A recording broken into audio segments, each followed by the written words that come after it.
9장 19절부터 21절까지 보겠습니다. 열왕기상 19장입니다.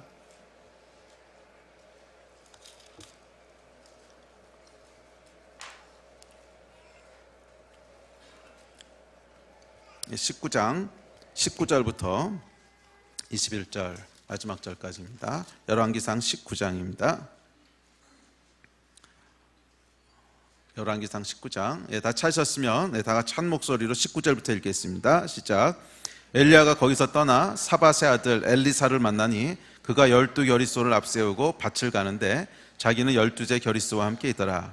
엘리야가 그리로 건너가서 겉옷을 그의 위에 던졌더니 그가 소를 버리고 엘리야에게로 달려가서 이르되 청하건대 나를 내 부모와 입맞추게 하소서. 그리한 후에 내가 당신을 따르리이다. 엘리야가 그에게 이르되 돌아가라. 내가 네게 어떻게 행하였느냐 하니라. 엘리사가 그를 떠나 돌아가서 한 겨리소를 가져다가 잡고 소의 기구를 불살라 그 고기를 삶아 백성에게 주어 먹게 하고 일어나 엘리야를 따르며 수종 들었더라. 아멘. 지난주에 이어서 이 엘리야에 대한 이야기를 함께 살펴보려고 합니다. 엘리야의 데스티니에 대한 세 번째 시리즈인데요. 이 엘리야의 인생은 저희에게 주는 교훈이 있습니다. 그것은 하나님을 떠난 타락한 세상 가운데서 우리가 어떻게 살아야 되는가 하는 것에 대한 모델을 제시하고 있습니다. 그래서 우리 지난번에 또 지지난주에 살펴봤지만 엘리야가 살았던 시대는 아주 살기 힘든 시대였습니다. 특별히 영적으로 아주 살기 힘든 시대였습니다. 거의 대부분의 사람들이 하나님을 떠나서 바알을 섬기고 있었고요. 여호와 하나님 앞에 마음을 지키고 있던 사람은 적어도 엘리야가 느끼기엔 자기밖에 없다고 느껴지는, 사실은 그것 말고도 또 하나님이 남겨주신 사람들이 있었지만 엘리야가 느끼기에는 그런 사람을 찾을 수 없어 보이는 아주 살기 힘든, 아주 영적으로 우리가 살아나기 힘든 그런 때였습니다. 이런 시대 가운데 엘리야가 믿음을 지키면서 살아가면서 우리에게 보여주고 있는 메시지와 교훈은 타락하고 하나님을 떠난, 영적으로 그렇게 살기 쉽지 않은 그런 환경 가운데 우리가 어떻게 믿음을 지키면서 살아야 되는가 하는 것에 대한 어떤 모델을 우리에게 보여주고 있다고 믿습니다. 그래서 우리가 살아가고 있는 시대도 점점 영적으로 살기 힘든 시대가 되어갔죠. 한 10년 전, 20년 전과 비교하면 영적인 환경이 너무 많이 바뀌었습니다. 10년 전, 20년 전에는 교회를 다니는 게 그렇게 힘들지 않았어요. 또 특별히 우리 젊은이들이 자기의 신앙에 대한 것들을 학교에서 나는 예수 믿어, 교회 다니 밝히는 것이 아무런 부담이 되지 않았어요. 그런데 요즘은 그런 시대가 아닙니다. 요즘은 특별히 이 젊은 세대로 가면 갈수록, 대학생도 그렇고요, 그 아래로 내려가서 청소년 때로 내려가면 자기가 크리스찬이라고 하는 것을 밝히는 것 자체가 굉장한 스트레스고, 그것을 밝히는 순간 생각지도 못했던 그런 불이익들을 당하게 되는, 이제 친구들로부터 왕따를 당한다든지 하여간 생각지도 못했던 불이익을 당하게 되는 그런 시대로 접어들고 있습니다. 제가 며칠 전에 신문 사설을 하나 읽어보니까 우리나라는 아직 거기까지 가진 않았는데 아마 조만간 그렇게 될 것 같아요. 지금 미국 같은 경우는, 유럽도 마찬가지고, 미국과 유럽은 어떤 시대로 접어드냐면 동성애를 지지하는 사람과 동성애를 지지하지 않는 사람으로 갈리는 시대로 들어가고 있다는 거예요. 그래서 사람이 어떤 사람이냐 딱 물어보면 두 개로 딱 클래시파이를 한다는 거예요. 이것이 과거부터 있어 왔던 일이라는 거예요. 그러니까 인류 역사에는 항상 그런 기준들이 있었는데 아주 그 옛날에는, 그러니까 중세 이전까지는 사람을 나누는 기준이 남자와 여자였다는 거예요. 남자냐 여자냐. 그만큼 성차별이 심했지요. 그랬다가 이제 근대로 넘어오면서 노예냐 자유인이냐, 또 더 넘어오면서 흑인이냐 백인이냐, 항상 사람을 가르는 그런 기준들이 있었고 차별을 해왔는데 지금은 그 차별이 동성애를 지지하느냐 지지하지 않느냐로 갈리고 있는 시대라는 거예요. 감이 오세요, 여러분? 그러니까 우리는 그냥 동성애 그러면 그냥 어떤 작은 이슈라고 생각을 하는데 사실 그렇지 않아요. 지금 미국이라든지 유럽 같은 데 가보면 동성애의 이슈가 과거에 흑인이냐 백인이냐를 가르는 것만큼의 이슈라는 거예요. 그래서 동성애를 지지하지 않습니다, 나는 동성애를 반대합니다 라고 얘기하는 순간 과거에 미국에서 백인들이 흑인을 대했듯한 그런 차별을 받는 시대로 들어가고 있다는 거예요. 근데 여러분, 이것이 더욱더 무서운 것은 뭐냐면 유엔에서 이것을 계속 권고한다는 거예요. 인권이라는 이름으로 계속 그 제3세계 국가들한테 동성애를 지지해라, 동성애에 대한 소수 인권을 보호해야 된다, 인권이라는 이름으로 계속 이것들을 권고하고 있기 때문에 아마 시간 문제일 거예요. 한국도 이것을 끝까지 동성애를 반대하는 이런 유지하기가 쉽지 않을 겁니다. 근데 동성애에 대한 이슈는 뭐 동성애를 하는 사람은 어떻게 보느냐 하는 이슈를 넘어서서 동성 결혼을 인정할 거냐, 사실은 그것을 넘어서서 그 안에 자녀를 입양할 수 있도록 허락할 거냐는 아주 복잡한 이슈를 가지고 있습니다. 근데 자녀를 입양한다고 하는 것은 굉장히 무서운 결과를 초래할 겁니다. 왜냐하면 그 아이의 성적 정체성이 아주 혼란스러워질 거예요. 남자 2명이 이루는 가정 또는 여자 2명이 이루는 가정 가운데 남자를 엄마라고 불러야 되는지 아빠라고 불러. 하여간 굉장한 혼란 속에서 자라게 될 것이고, 이 아이들이 자랐을 때 이 사회가 어떻게 될지는 사실은 굉장히 이제 두려운 거지요. 그리고 사실은 역사가 말해주고 있는 진리는 동성애가 창궐하게 되면 반드시 한 세대 안에 그 사회가 무너졌다는 거야. 저는 그 이유가 거기서 자란 아이들의 성적 정체성이라고 생각을 합니다. 그 안에 아이들이 정상적으로 공급받아야 될 여성성, 남성성 그런 것을 공급받지 못하고 자랐을 때 거기서 나오는 심각한 부작용들이 사회를 항상 붕괴시켰다는 거예요. 그러니까 우리가 지금 이런 시대를 살고 있습니다. 아주 위험한, 아주 복잡한 그런 시대를 살고 있는데, 이런 시대 가운데 하여간 믿음을 지키고 산다고 하는 것이 점점 쉽지 않은 그런 시대가 되어가고 있습니다. 엘리야의 이야기는 이런 시대 가운데 우리가 어떻게 하나님의 사람으로 살아가야 되는지, 어떻게 믿음을 지키면서 살아가야 되는지에 대한 어떤 모델 또는 어떤 메시지를 전해주고 있습니다. 엘리야 이야기의 가장 클라이막스는 열왕기상 17장, 18장, 19장 3장에 걸쳐서 이어지는데요.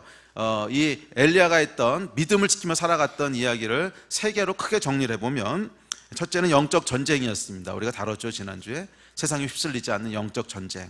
두 번째가 마음을 지키는 것이었습니다. 첫 주에 다뤘죠. 휩쓸리지 않도록, 또 우리 마음이 무너지지 않도록, 또 우리 마음이 교만하지 않도록 마음을 지키는 것이었습니다. 마지막 3번째 오늘 살펴보려고 하는 것은 다른 사람에 대한 영향력이었습니다. 자기 혼자만 그렇게 살아간 것이 아니라 엘리사라고 하는 후계자를 키워내고 선지자 학교를 통해서 수많은 믿음의 사람들을 키워내는, 다음 세대를 키워내는 것이 엘리야 사역의 특징이었습니다. 자, 오늘은 그 3번째로 다른 사람에 대한 영향력에 대한 것들을 살펴보려고 합니다. 그것을 이 다른 사람에 대한 영향력이라고 하는 것은 꼭 다음 세대에만 국한되는 이야기는 아닙니다. 우리가 물론 육적인 자녀 세대에 대해서도 선한 영향력을 미쳐야겠지만, 뿐만 아니라 영적인 자녀들, 나를 통해서 이 복음을 듣게 되고 또 나를 통해서 하나님을 알게 된 사람들에게 미쳐지는 영향력도 역시 동일하게 다음 세대에게 미치는 영향력이라는 거예요. 그런 의미에서 다음 세대는 육적으로 영적으로 모두 다 해당하는 얘기입니다. 그래서 이것을 조금 더 포괄적으로 얘기하면 다른 사람에 대한 영향력을 미친다는 거예요. 다른 사람에 대한 영향력. 그래서 나 혼자 이 시대 가운데 믿음을 지키면서 살아가는 것이 아니라 하나님의 사람으로 믿음을 지키면서 살아가는 것이 어떤 것인지를 다른 사람들에게도 격려하고 도와주고 그 길을 갈 수 있도록 하는 선한 영향력을 미치는 것, 이것이 엘리야가 했던 3번째 사역이고 또 오늘날 우리가 감당해야 될 사역이라고 믿습니다. 그래서 이 시대를 살아가는 동안 우리는 하나님으로부터 떠나고 점점 타락했어, 점점 망가졌어. 그래서 우리는 그냥 우리를 지켜야 돼. 산으로 들어가서 우리만 믿음을 지키는 것이 아니고, 엘리야가 보여줬던 믿음을 지키는 것의 샘플은 성경에는 여러분 한 번도 믿음의 사람들이 산에서 믿음을 지킨 적이 없어요. 항상 사람들 사이에서 어떻게 하나님을 섬기는 것이 올바른 것인지에 대한 것들을 도전하고 격려하고 선한 영향력들을 미치면서 살아갔고, 예수님 자신도 너희는 세상의 빛과 소금이라고 하셨지 너희의 믿음을 산속에서 지키라고 하신 적은 없어요. 물론 아주 특별한 필요에 의해서 그렇게 살아가야 되는 사람들이 있을지도 모르겠습니다. 그렇지만 일반적인 크리스천의 삶은 우리의 믿음을 지킴으로써 끝나는 것이 아니라 이 시대 가운데 다른 사람의 삶 가운데 선한 영향력을 미치는 것을 포함하고 있습니다. 이 이야기를 오늘 함께 살펴보려고 합니다. 우리 하나님께서 사람 안에 창조해 넣으신 아주 독특한 DNA가 있는데, 그 DNA는 뭐냐면 다른 사람의 인생에 의미 있는 영향력을 주고 싶은 마음이에요. 근데 저는 이것이 하나님의 성품이라고 믿습니다. 왜냐하면 개나 돼지의 심령에는 이런 마음이 없어요. 그러니까 개는 내 주위에 있는 다른 이웃 강아지한테 선한 영향력을 미쳐서 제가 견생다운 견생을 살도록 해야지, 뭐 이런 욕구가 없다는 거예요. 그런 거 보신 적 있어요? 어떤 동물도 어떤 다른 피조물도 다른 개체의 인생이 아니지, 뭐 견생 가운데 아니면 묘생 가운데, 하여간 이런 것들 가운데 말이에요, 선한 영향력을 미쳐서 의미 있는 견생을 살도록 하겠다, 이런 욕구를 가진 존재는 없습니다. 인간만이 유일해요. 근데 인간 안에는 이 욕구가 아주 기본적인 욕구 중에 하나예요. 그래서 우리가 먹는 것, 마시는 것에 대한 욕구만큼이나 강력한 욕구가 뭐냐면 다른 사람의 인생 가운데 영향력을 미치겠다는 욕구예요. 이것을 아직 잘 직시하지 못하신 분들은 부부간의 그 헤게모니 싸움을 한번 보세요. 얼마나 영향력을 미치고 싶어 하는지. 안 그러세요, 여러분? 결혼하고 나면 처음 몇 년 동안 하는 모든 부부가 겪게 되는 과정은 뭐냐면 내 영향력을 저 사람에게 심겠다는 거잖아. 저 사람도 나처럼 살게 만들겠다는 거잖아요. 삶의 패턴부터 뭐 화장실 사용하는 습관부터 시작을 해가지고서 먹는 것, 사는 것, 입는 것, 하여간 모든 것에 있어서 저 인간에게 영향력을 미치지 않으면 참을 수 없는 그것들 우리 안에 있잖아요. 그래서 이것이 수많은 갈등들을 초래하게 되는데 이게 아주 근본적인 욕구라는 거예요. 다른 누군가에게 영향력을 미치고 싶어하는 것이 인간 안에 잠재되어 있는 욕구입니다. 그런데 이것은 여러분 부정적인 욕구가 아닙니다. 하나님이 창조해 놓으신 욕구예요. 왜냐하면 하나님이 그러신 분이세요.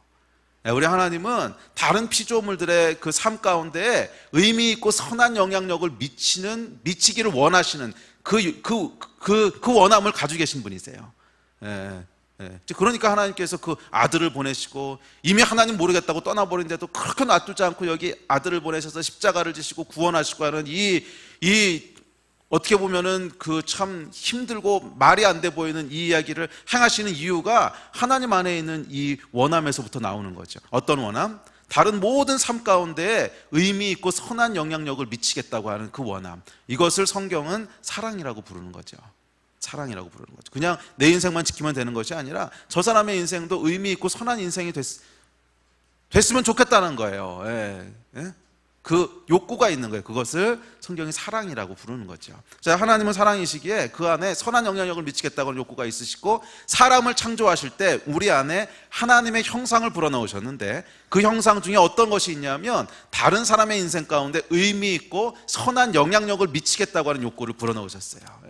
그래서 여러분 참 재미있는 것은 뭐냐면 우리가 다른 사람의 인생에 관여하고 그럴 때 아이고 참 공사 다 망하다 네 인생이나 챙겨놔 이러고 싶지만 사실은 여러분 어떤 게 있는 줄 아세요? 다른 사람의 인생에 영향력을 미칠 때 우리 안에 큰 기쁨과 의미와 충만함들이 생기는 거 아세요? 경험하셨잖아요, 여러분. 반대로 얘기하면 내 인생에 아무에게도 아무런 영향력을 주지 않는다. 나는 투명인간이다. 뭐 존재하긴 존재하지만 다른 아무한테도 영향력을 미치지 않는 투명인간 같은 존재다. 이러면 여러분 사람을 살 수가 없어요. 그 인생을 살 수가 없어요. 그것은 그냥 거의 곧바로 자살로 이어질 겁니다. 사람 안에는 이 다른 사람한테 영향력을 미치지 않으면 존재할 수 없는 그런 DNA가 들어있다는 거예요. 그리고 이것이 하나님께서 우리 안에 만들어 놓으신 DNA입니다. 그래서 여러분의 인생도 원래 하나님이 이렇게 창조하셨기 때문에 누군가 다른 사람의 인생 가운데 선하고 의미 있는 영향력을 미칠 때만 행복하고 완성될 수 있어요. 그렇지 않고 여러분들이 내 인생에만 계속 포커스 하잖아요. 내 인생을 어떻게 더 그러면 사실은 내 인생이 풍요로워질 것 같지만 그 인생 말년에 가보면 항상 남는 것이 후회와 비참한 인생만 남게 돼요. 오히려 우리의 삶 가운데 다른 사람의 인생 가운데 다른 사람의 삶 가운데 의미 있고 선한 영향력들을 계속 미칠 때 어떻게 보면 그것이 내 시간을 낭비하는 것 같고 내 물질을 낭비하는 것 같고 에너지를 낭비하는 것 같고 손해보는 것 같지만 오히려 그 안에 큰 기쁨과 큰 만족과 인생의 의미들을 찾게 되는 이것이 하나님이 창조하신 방식이라는 거예요. 그러면 여러분 정말 여러분의 인생이 의미 있고 행복하게 원하신다면 다른 사람의 인생 가운데 선하고 의미 있는 영향력을 미치시는 삶을 시작하시기를 축복합니다. 방법은 다양할 수 있어요. 이것은 여러분의 데스티니와 여러분의 부르심에 따라서 다양한 방법으로 할 수 있겠지만 하여간 궁극적인 본질은 동일합니다. 다른 사람의 인생에 의미 있고 선한 영향력을 미치는 거예요. 그것이 여러분에게 준 축복이고 또 여러분들이 누려야 될 마땅한 하나님의 백성으로서의 삶이라고 믿습니다. 성경에 보면 이런 이야기들로 가득 차 있어요. 예수 그리스도의 인생으로 말미암아 제자들의 삶이 어떻게 영향을 받았는지, 모르드게로 말미암아 에스더의 인생이 어떻게 변화되었는지, 엘리야로 말미암아 엘리사의 인생이 어떻게 되었는지 오늘 살펴보겠지만, 또 모세로 말미암아 여호수아 백성들 어떻게 되었는지, 하여간 이 성경에 또 사무엘로 말미암아 다윗은 어떻게 되었는지, 이 다른 사람의 인생 가운데 관여했던 사람들로 말미암아 다른 그 사람의 인생이 어떻게 변화되었는지에 대한 내용이 성경의 이야기입니다. 잠시 여러분 눈을 감고 한번 곰곰이 생각해 보세요. 왜 안 감어? 눈을 감고 곰곰이 생각해 보세요. 여러분의 인생 가운데도 누군가가 영향을 미치지 않았어요? 오늘 여러분들이 지금 이 자리에 와 있기까지 영향을 미쳤던 사람들 한번 곰곰이 생각해 보세요. 물론 선한 영향력만 있었던 건 아닐 겁니다. 어떤 사람은 좋지 않은 나쁜 영향을 미친 것도 있을 거예요. 그런데 그런 건 잠깐 접어두고 선한 영향력을 미쳤던 사람들 한번 곰곰이 생각해 보세요. 첫째, 여러분을 낳아주신 부모님. 그분들의 영향이 아니었으면 여러분은 존재할 수도 없지요. 또 여러분의 형제 자매,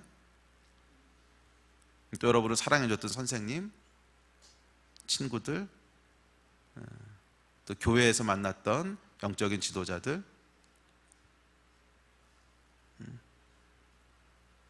눈 뜨세요. 있으시죠? 없으세요? 여러분들은 자수성가로 여기까지 오셨어요? 아니요, 여러분. 우리 인생 가운데는 선한 영향을 미친 사람들이 있어요. 누군가의 선한 영향력을 통해서 저와 여러분의 인생이 지금까지 형성되어진 것입니다. 그리고 여러분의 부르심 또한 다른 사람의 인생 가운데 의미 있고 선한 영향력을 미치는 것인 줄로 믿습니다. 그게 우리 하나님이 우리를 창조하신 방식이에요. 그리고 다음 세대를 세운다고 하는 것은 사실은 이 연장선상에 있습니다. 다음 세대는 그냥 이제 무조건 우리보다 어린 자녀 세대를 돌보고 세운다는 것이 아니라 우리의 아주 근본적인 사명이고 욕구라는 거예요. 다른 사람들에게 선하고 의미 있는 영향력을 미치는데 그 대상이 우리의 자녀 세대일 때 그것이 다음 세대를 키우는 것이죠. 그래서 엘리야와 엘리사의 이야기를 통해서 우리가 다음 세대를 키우는 이야기도 물론 포함될 것입니다. 그렇지만 그것을 넘어서서 우리 주변에 있는 이웃에게 또 내가 관심 갖고 있는 영적인 어떤 도움이 필요한 사람들에게 어떻게 선한 영향력을 미치는가 하는 것에 대한 이야기들을 살펴보려고 합니다. 아멘. 자, 그러나 여러분, 모든 영향력이 앞서도 말씀드렸지만 선하고 의미 있는 영향력인 것은 아닙니다. 어떤 것은 주지 말아야 될 영향력을 미치는 것도 있어요. 저에게 처음으로 게임을 가르쳐줬던 친구 이런 거죠. 또 술하고 이상한 문화를 전수해줬던 선배들 이런 사람들은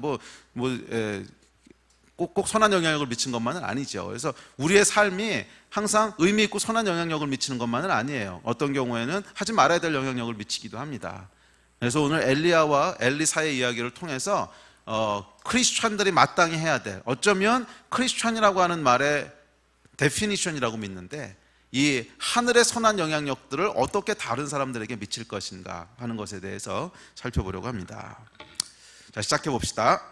자, 첫째, 의미 있는 영향을 준다고 하는 것은 누군가의 인생의 방향성을 정해주는 것입니다. 이것을 우리가 지난번에 살펴봤던 메시지로는 데스티니를 알려주는 거라는 거예요. 엘리야가 여러분 엘리사를 향해서 처음으로 했던 것은 그의 머리에 기름 붓는 것이었습니다. 19장 16절에 보면 19절부터는 이제 그 이야기가 생략되어 있는데 19장 16절에 보면 하나님 뭐라 그러시냐면 또 아벨무올라 사밧의 아들 엘리사에게 기름을 부어 너를 대신하여 선지자가 되게 하라 그러셨어요. 하나님의 명령이었으니까 분명히 찾아가서 기름을 부었습니다. 엘리야가 엘리사에게 했던 첫 번째 행위는 뭐였냐면 기름을 붓는 거였어요. 근데 기름 붓는다고 하는 것의 의미는 뭐냐면 구약에서 기름 부으심은 그 사람의 그 부르심이 뭔지를 확정 지어주는 행위였어요. 오늘날 우리가 기름 부으심이라는 용어를 여러 가지 다른 의미로 사용하는데 구약의 오리지널 기름 부으심의 의미는 뭐냐면 네가 무엇으로 부름받았다고 하는 그 사람의 아이덴티티를 확정해 주는 거예요. 그래서 기름은 딱 세 종류 사람에게만 붓습니다. 왕과 선지자와 제사장이에요. 그래서 너는 왕으로 부르심을 받았어, 너는 선지자로 부르심을 받았어, 너는 제사장으로 부르심을 받았어. 그 경우에 기름을 부어서 그 사람의 데스티니가 무엇인지를 확증하여 주는 것이 기름 붓는 거였어요. 그래서 엘리야에게 하나님께서 엘리사에게 기름을 부어 선지자로 세워라. 그것은 너의 데스티니가 뭔지를 기름 부어서 알려줘라, 이런 뜻이었습니다. 이해가 되시죠? 그래서 이 엘리야가 엘리사에게 해줬던 첫 번째 영향은 뭐였냐면 선한 영향력은 네가 무엇으로 부르심을 받았는지를 알려줬다는 거예요.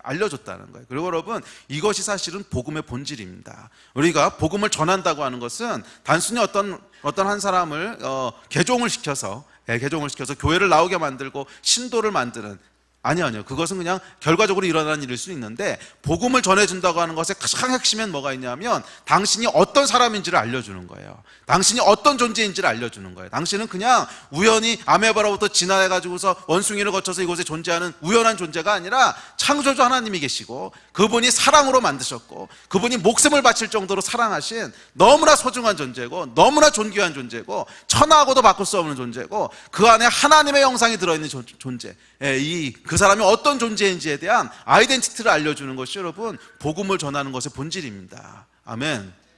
그래서 당신은 너무나 사랑받기에 합당한 존재고, 이제 무엇인가를 해서 이루어내야만 의미 있는 존재가 되는 것이 아니라 이미 하나님께서 당신을 사랑하셨고, 당신은 하나님의 자녀이고 하나님의 생명 바쳐 사랑하신 존재이고, 이것을 알려주는 것, 전해주는 것, 이것이 여러분 복음을 전하는 것이에요. 그래서 크리스찬의 첫 번째 사명은 뭐예요? 복음을 전하는 거예요. 누구에게? 자기가 어떤 존재인지를 모르는 사람들에게. 이것이 우리가 미칠 수 있고 미쳐야만 하는 첫 번째 영향력 아니겠습니까?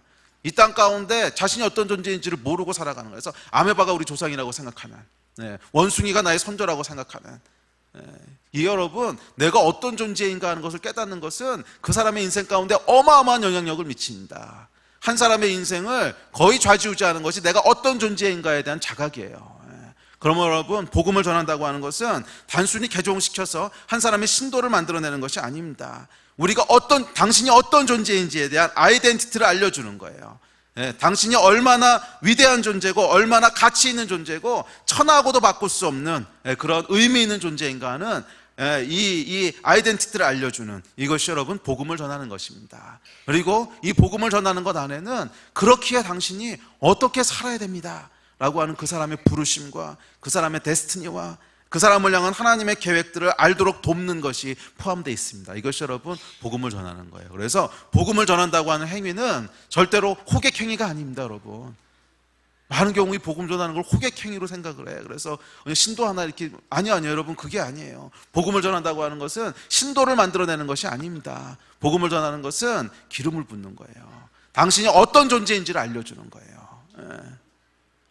당신이 어디서 와서 어디로 가야 되는 존재인지를 알려주는 거예요. 그래서 우리가 어떻게 사는 인생이 원래 우리가 디자인된 인생인지를 알려주는 것이고, 어떻게 사는 인생이 가장 충만하고 행복한 것인지를 알려주는 것이고, 이것이 여러분 복음을 전하는 거예요. 그래서 여러분, 복음을 전하는 것에 있어서 쭈뼛대지 마십시오. 안 받으면 그 사람 손해예요. 우리가 뭐 그냥 괜히 뭐 세일즈 물건 팔듯이 가서 하나 사주실래요? 그러다 뭐라 그러면, 아니 그러실 필요 없어요. 여러분, 이것은 안 받으면 그 사람 손해인 거고, 우리는 그분들에게 선한 영향력, 원래 하나님이 우리를 어떻게 창조하셨는지를 전해주는 것, 이것이 여러분 크리스찬이 해야 될 첫 번째 영향력인 줄로 믿습니다. 아멘.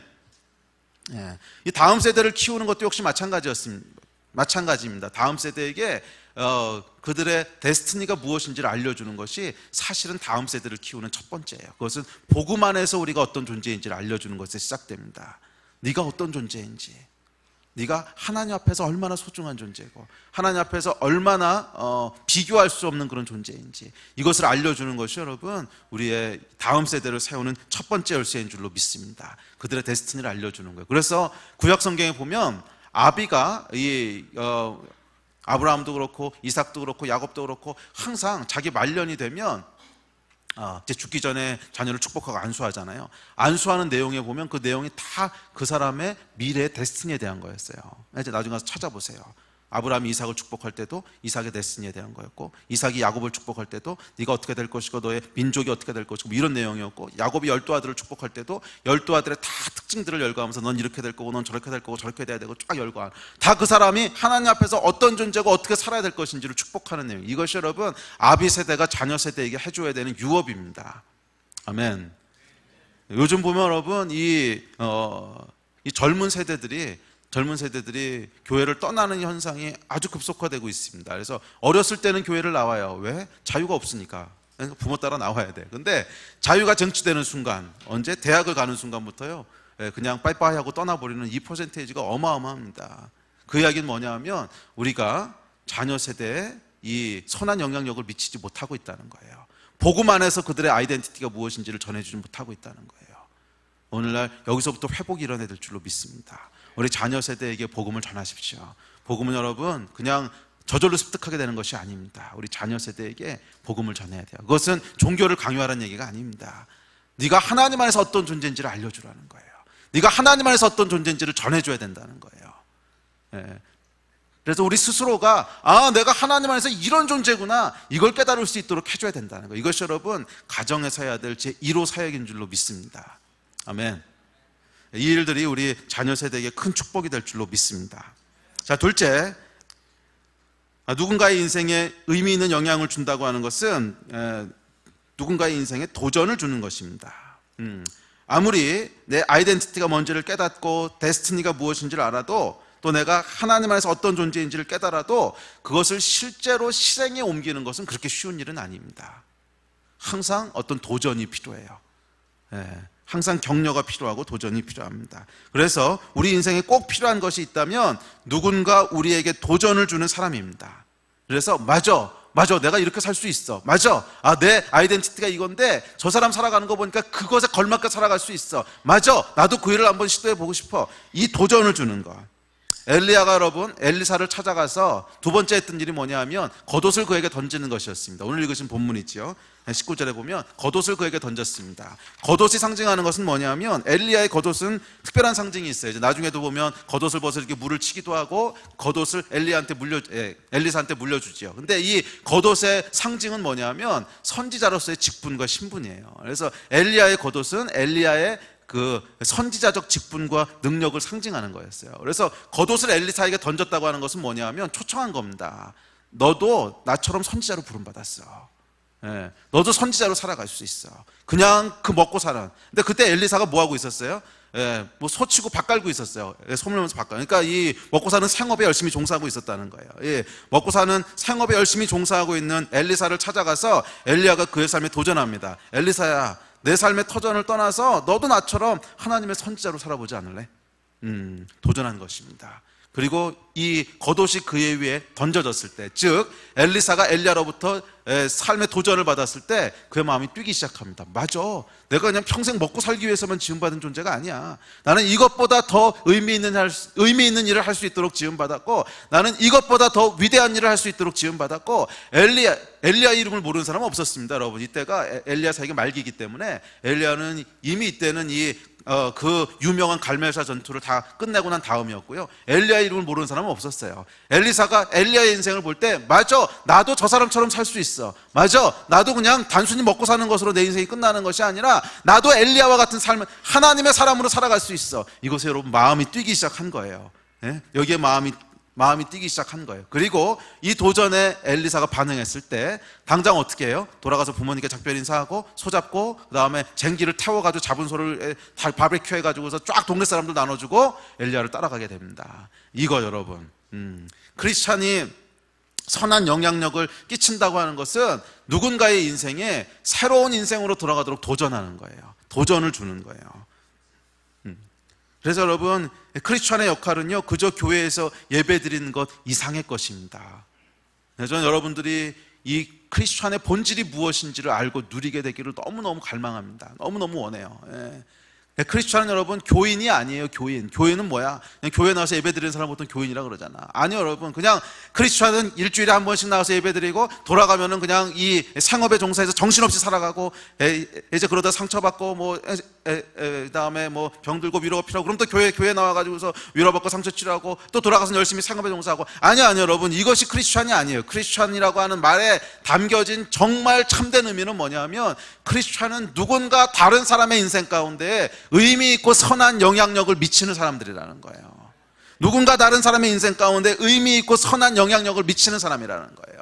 그 사람의 아이덴티티가 무엇인지를 가르쳐주는 것을 넘어서서 누군가의 인생을 도전함으로 말미암아 그로 말미암아 일어설 수 있도록 해주고, 누군가의 인생에 도전을 줌으로 말미암아 그가 용기를 가지고 길을 갈 수 있도록 해주고, 그래서 새로운 인생을 걸어갈 수 있도록 해주는, 이것이 여러분 크리스찬이라고 하는 말의 참 뜻입니다. 놀랍지 않으세요? 저와 여러분의 삶 가운데는 하나님의 백성으로 우리가 부름받는 그 순간부터 누군가 다른 사람의 인생을 일어날 수 있도록 해주고, 걸어갈 수 있도록 해주고, 새 일을 시작할 수 있도록 해주는 믿음의 도전을 줄 수 있는 그런 존재들이라는 거예요. 잘 생각해 보세요 여러분. 예수님이 이 땅에 계셨을 때 끊임없이 하셨던 일이 무엇인가 생각해 보세요. 이 일 하시지 않으셨어요? 낭망에 있고 예? 쓰러져 있고 지쳐 있고 삶의 소망을 잃은 사람들에게 찾아가서 이렇게 세우는 거야. 예. 아니야, 너는 그렇게 지음받은 존재 아니야. 일어나. 실로암 연못에서 그 일을 행하셨잖아요. 너는 평생 장님으로 거린으로 살 존재가 아니야. 일어나. 그를 격려해서 실로암으로 가게 만드시고 새로운 인생을 출발하게 하세요. 또 요한복음 5장에 보면 베데스다 연못가에 38년 된 병자가 있었어요. 이 병자는 삶의 소망이 없는 사람, 38년을 그 연못가에 앉아 있었어요. 왜? 전설이 하나 있는데 이 연못에 물이 샥 하고 움직일 때가 있다는 거예요. 그때 제일 먼저 들어가는 사람은 무슨 병이든지 낫는다는 거야. 근데 이거는 믿거나 말거나야. 증명된 것도 아니야. 그런데도 불구하고 소망이 없는 거야. 이게 불치병이었겠죠. 불치병이니까 어디 가서도 고칠 수가 없으니까 이거라도 붙들고 있지 않으면 소망이 없는 거야. 그래서 베데스다 연못가에 38년 된 병자가 상징하는 건 뭐냐면 소망이 끊어진 사람이라는 거예요. 사실은 그것이 병을 고쳐줄지 안 고쳐줄지도 알 수 없는, 이것마저 놔버리면 아무 소망이 없기 때문에 그게 아닐지도 모른다는 걸 알면서도 38년을 그 자리를 떠날 수 없었던 그 불쌍한 영혼, 거기에 예수님께서 찾아오셨어요. 그를 명하십니다. 네 자리를 들고 일어나라. 그랬을 때 이 사람이 놀랍게도 자기가 38년 동안 죽치고 있던, 소망도 없고 희망도 없고 절망과 어둠 가운데 지치고 있던 그 자리를 박차고 일어나요. 그리고 하나님께서, 예수 그리스도께서 뭐라고 명령하시냐면 네가 앉고 있던 그 자리를 들고 일어나 걸어가라. 그랬을 때 그 자리를 들고 일어나서 걸어갑니다. 이것은 여러분 마을로 걸어 들어간 것이 아니라 새로운 인생으로 걸어 들어간 거였어요. 38년 동안 소망도 없고 희망도 없고 절망 가운데 앉아있던 사람이 예수 그리스도라고 하는 이분을 만났을 때 삶에 새로운 도전이 들어오기 시작해요. 아니야, 나는 여기서 계속 앉아서 이렇게 살 사람이 아니고 일어나서 걸어갈 수 있어. 저분의 말을 들으면 뭔가 하실 것 같아. 저분의 말을 들으면 나도 할 수 있을 것 같아. 그 믿음과 소망과 도전이 그의 인생 가운데 들어왔을 때 놀랍게도 그가 38년 동안 앉아있던 자리를 박차고 일어나서 새로운 인생으로 걸어 들어갔어요. 어느 날 어부들이 고기를 잡고 있었습니다. 여느 날과 다를 거 없었어요. 그냥 날씨 좋은 날이었고 고깃배를 띄기 위해서 열심히 그물을 손질하고 있었습니다. 그런데 그들에게 한 분이 찾아오십니다. 그분은 창조주 예수 그리스도였어요. 그리고 그들에게 도전하십니다. 너 사람을 낚는 어부가 되어보지 않을래? 너 사람을 낚는 어부가 되어보지 않을래? 이 한마디에 그들의 마음이 움직이기 시작합니다. 맞아, 내가 평생 여기서 먹고 사는 일만 하기 위해서 부름받은 건 아니잖아.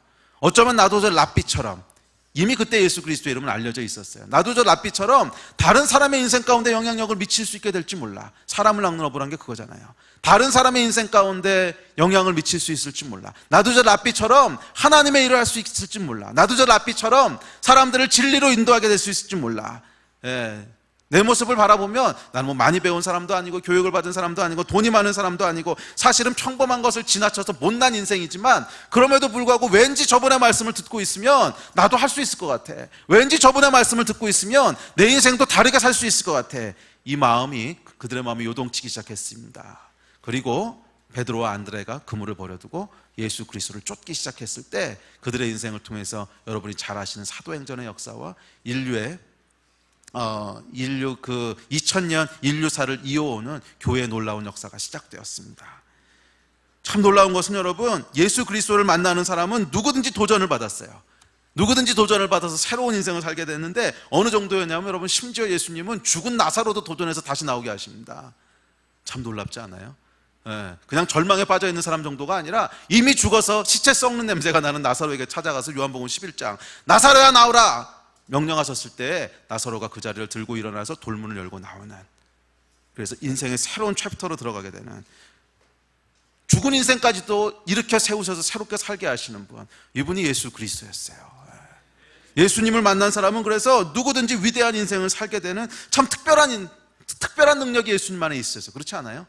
예수님이 세우셨던 사람들을 보면 뭐 탁월하고 똑똑하고 이런 사람들이 아니었어요. 거의 대부분이 어부고 세리고 사실은 평균보다 못난 사람들이, 평범하다 못해 사실은 못난 그런 사람들이었어요. 그렇지만 이들이 예수 그리스도를 만났을 때 그들의 마음이 요동치기 시작하고 삶에 도전이 들어오기 시작하고 새로운 인생을 향해 발걸음을 뗄 용기를 가지게 되었고, 그 결과 인류 역사를 바꾼 십비 사도가 되었고요, 유럽의 운명을 바꾼 위대한 선교사 바울이 되었고, 향유의 스토리를 지닌 마리아가 되는 모두 다 위대한 인생들을 살게 됐습니다.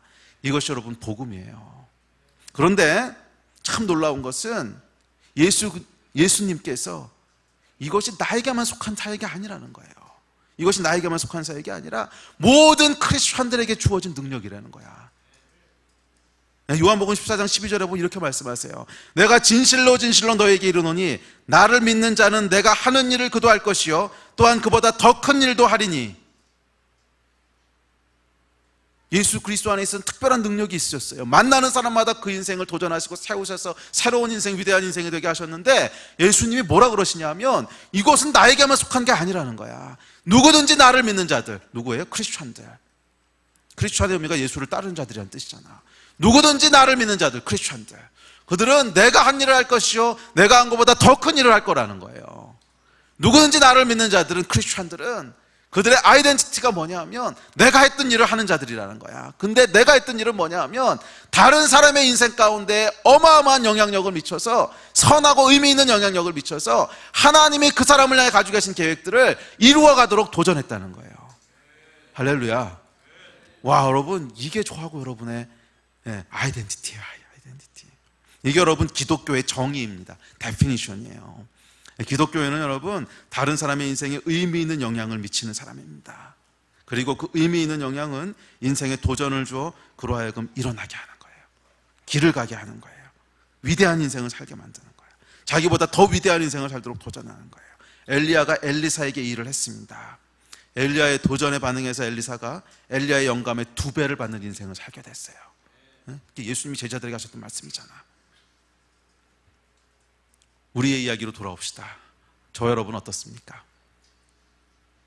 누군가의 인생에 도전을 주고 있습니까? 예, 그렇다면 여러분 크리스천 맞습니다. 아무의 인생에게도 도전을 주지 못하고 있습니까? 예, 그렇다면 여러분 크리스천이 아닙니다. 이런 얘기가 아니고요. 실망하지 마십시오. 조만간 하시게 될 겁니다. 정말 여러분 안에 예수 그리스도의 영이 있다면 조만간 하시게 될 거예요. 왜요? 제가 여러분에게 도전하고 있잖아요. 그 일을 할 거냐 말 거냐 하는 것은 도전에 반응하느냐 안 하느냐로 결정되는 거예요.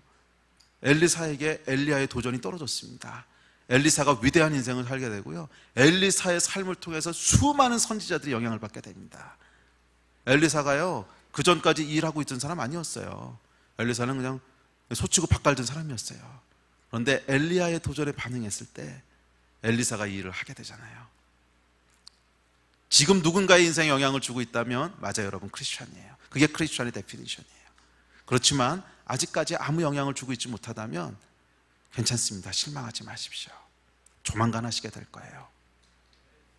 제가 지금 겉옷을 벗어서 던지는 그래, 그 퍼포먼스를 했어야 되는데 생각이 짧았네. 뭔가 망토를 하나 들고 나와서 입에 샥 던졌어요. 네, 제가 여러분에게 도전합니다. 이 도전에 여러분이 반응하시냐 반응하시지 않냐 여러분의 선택이에요. 그러나 여러분들이 이 도전에 반응하신다면 기대하십시오. 여러분의 인생이 누군가에게 영향을 미치기 시작할 겁니다. 누군가의 인생에 선하고 의미 있는 영향을 미치게 될 겁니다. 이 삶에 도전하신 여러분 되시기를 주의 이름으로 도전합니다. 아멘이 딱 반밖에 안 나오네요. 그럼 그냥 그렇게 사실 거예요. 누군가의 인생에 의미 있는 영향을 미치는 사람들이 되시기를 예수의 이름으로 도전합니다. 아멘. 여러분, 이게 사실은 다음 세대를 세우는 비결이기도 합니다. 아비는 자녀의 데스티니를 알려줄 뿐만 아니라 그들의 인생에 도전이 되는 사람이에요. 나도 아버지처럼 살아야지. 이게 다음 세대를 세우는 비결인 줄로 믿습니다. 또한 저희 교회가 다음 세대 가운데 끊임없이 도전을 주는 교회로 그렇게 남아있기를 소원합니다.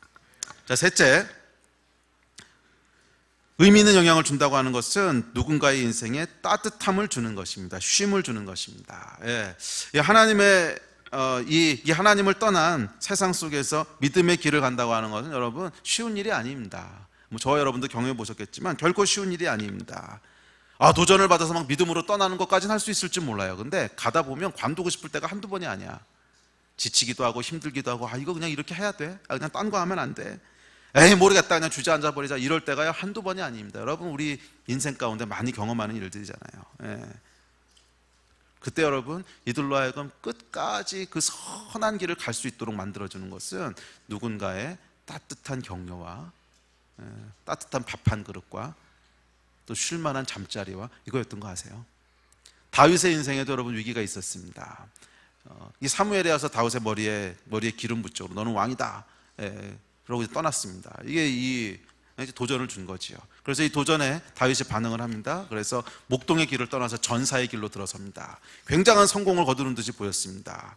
이 전사로서, 군인으로서의 다윗은요, 큰 성공을 거뒀습니다. 일단 골리앗을 쓰러뜨렸고, 그 다음에 가는 곳곳마다 승전거를 울렸습니다. 인생이 잘 나가는 것 같았고, 그의 데스티니가 이루어지는 것 같았습니다. 그런데 생각지 못했던 함정에 빠지는 날이 옵니다. 뭐예요? 사울이 시기하기 시작하는 거예요. 이놈이 보니까 나보다 잘 나가네. 점점점 시기하기 시작하더니 드디어 죽이려고 달려듭니다. 다윗의 마음이 무너지기 시작하고 힘들어지기 시작했습니다. 전사고 뭐고 다 관뒀으면 좋겠다. 옛날에 목동할 때가 좋았는데, 그때 여러분 다윗이 찾아간 곳이 어딘지 아세요? 사무엘상 19장에 보면 사무엘을 찾아가요.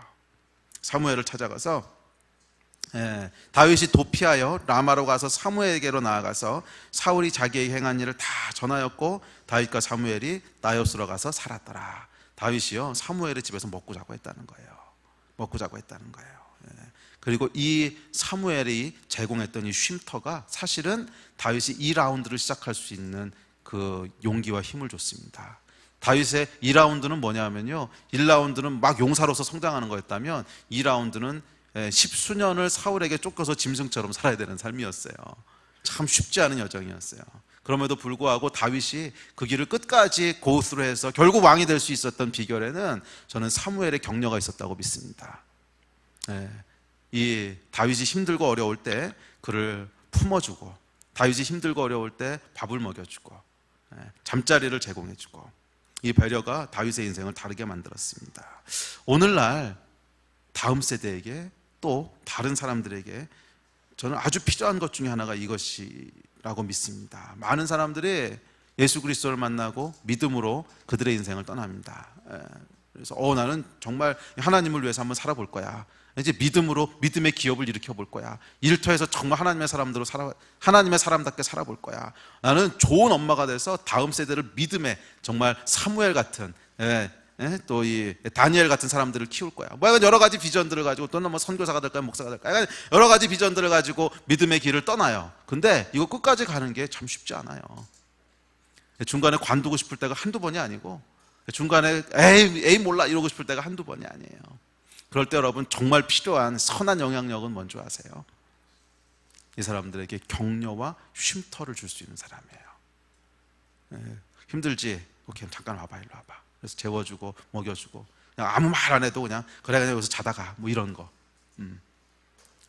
따뜻한 국밥 한 그릇 사주는 거. 여러분 이게요 얼마나 큰 위로와 격려가 되는지.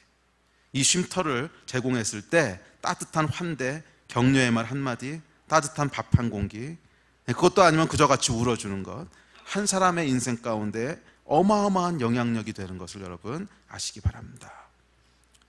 그래서 크리스찬은 여러분 단순히 아이덴티티를 알려주고 도전해서 길을 가게 하는 것뿐만이 아니라 그 길을 가는 동안에 계속 함께하며 지켜봐 주는 거예요. 언제 이 사람이 도움이 필요한지, 언제 쉼이 필요한지, 숨을 고르고 가야 될 때는 언제인지 그것을 계속 봐주는 거예요. 이것이 크리스찬입니다. 그리고 예수님이 그 일을 하셨어요. 수고하고 무거운 짐진 자들아 다 내게로 오라, 내가 너희를 쉬게 하리라. 우리 예수님은 내가 너로 사람을 낚는 어부가 되게 하리라 이것만 하신 분이 아니라 수고하고 무거운 짐진 자들아 다 내게로 오라, 내가 너희를 쉬게 하리라. 그래서 여러분 우리 크리스찬도 조심스럽게 이야기를 할 수 있어야 됩니다. 뭐 이야기를 쉽게 할 수는 없어요. 왜냐하면 우리가 뭐 일을 다 감당할 만한 역량이 없을 수도 있으니까. 그렇지만 조심스럽게 이야기를 할 수 있어야 돼요. 힘드십니까? 지치셨습니까? 그렇다면 오십시오. 제가 얼마나 도움이 될지는 모르겠지만 위로가 되고 격려가 되는 무엇인가를 해드리고 싶습니다. 그것이 작은 헌금일 수도 있고, 아니면 밥 한 그릇일 수도 있고, 뭐 재워주는 걸 수도 있고, 하여간 예수님이 그러셨듯이 크리스천도 그 일을 하는 사람이에요. 그리고 이것이 사실은 선하고 의미 있는 영향력입니다. 그래서 예수님이 뭐라 그러셨냐면 이 성경에 보면 손 대접하기에 힘쓰라는 거예요. 손 대접하기, 손님 대접하기. 손님 대접한다고 하는 것은 단순히 여행자를 잘 환대하라는 뜻 이상의 의미가 있습니다. 고아 과부를 돌보고 손님을 대접하고 이방인을 환대하고. 이게 뭐예요? 갈 곳 없고 쉼이 필요하고 도움이 필요한 사람들을 환대하라는 거예요. 환대. 이게 선한 영향력이라는 거예요. 저와 여러분의 삶 가운데 이런 선한 영향력들이 계속 흘러가게 되기를 주의 이름으로 축복합니다. 그리고 사실은 다음 세대를 세우는 일에 있어서도 이 일이 너무너무 중요한 열쇠예요. 청년들이요, 젊은이들이 믿음으로 길 떠나는 건 합니다. 그거는 필 받으면 해요. 그냥 집회에서 한번 은혜 받으면 다 해. 근데 그 길을 끝까지 갈 수 있기 위해서는 누군가가 옆에서 함께 해주고 격려해주고 따뜻함과 쉼을 제공해주는 사람이 있어야 해요. 그리고 사실은 이것이 교회의 본질이라고 믿습니다. 이 일을 하는 저와 여러분, 또 우리 교회가 됐으면 좋겠습니다.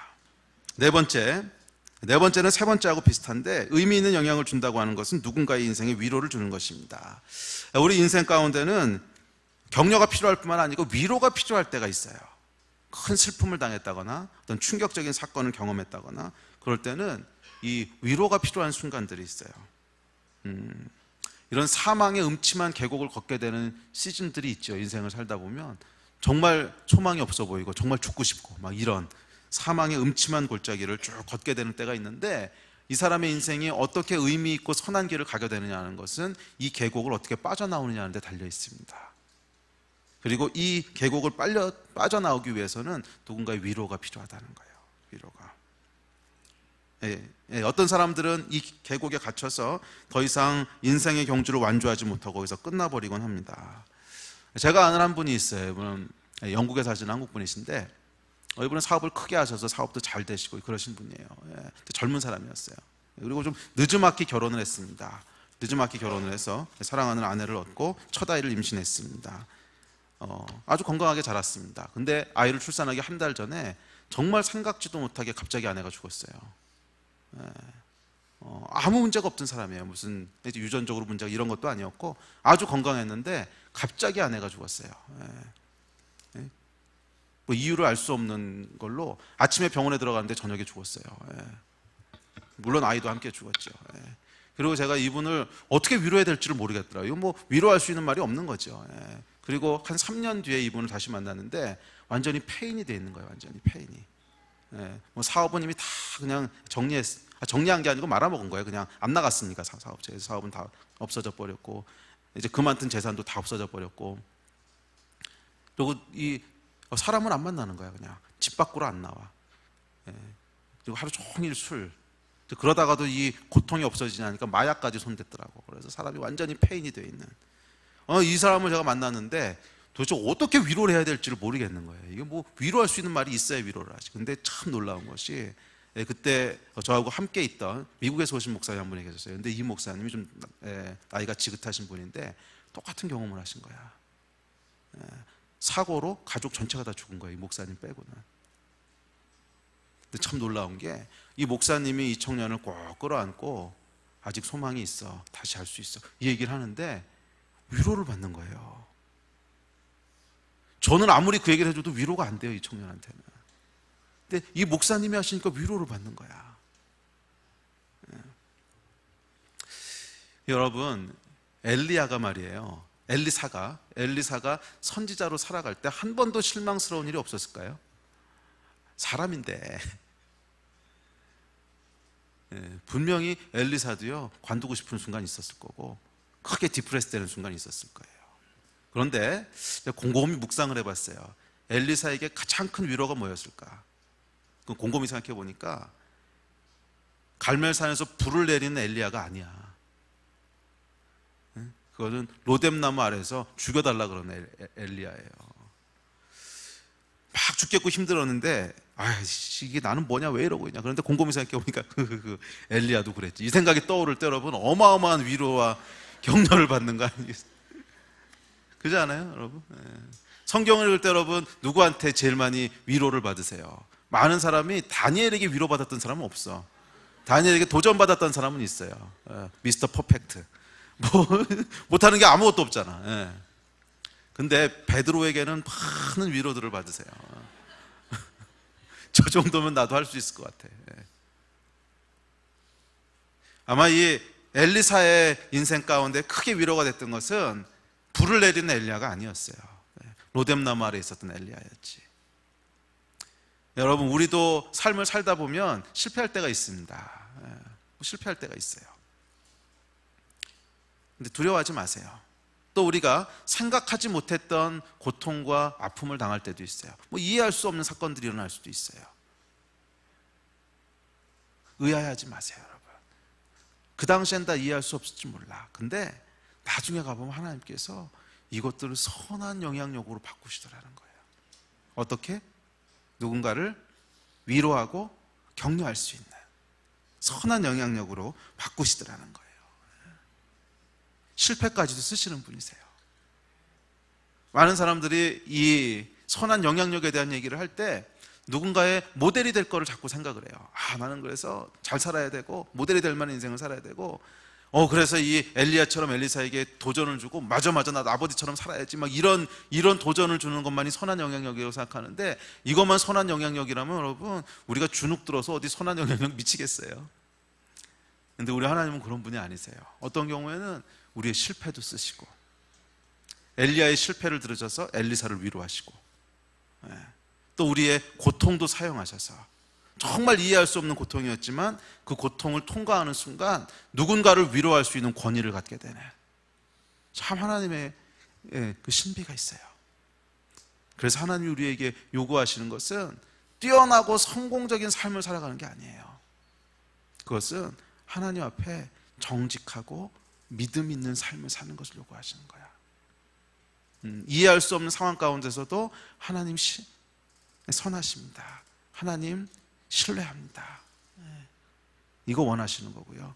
실패하는 상황 가운데서도 내 실패를 막 이렇게 포장해가지고 바꾸는 것이 아니라 그냥 정직하게 실패를 인정하고 거기서 다시 시작하고, 이 태도가 있을 때 우리 하나님께서는 우리의 실패와 우리의 고통까지도 쓰시는 분이세요.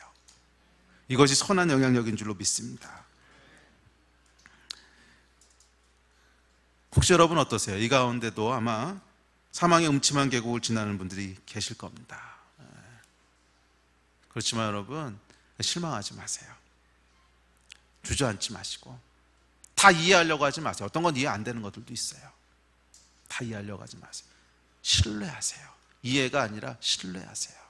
언젠가 하나님께서 이 모든 것들을 선하게 바꾸실 거라고 하는 거, 그거 신뢰하세요.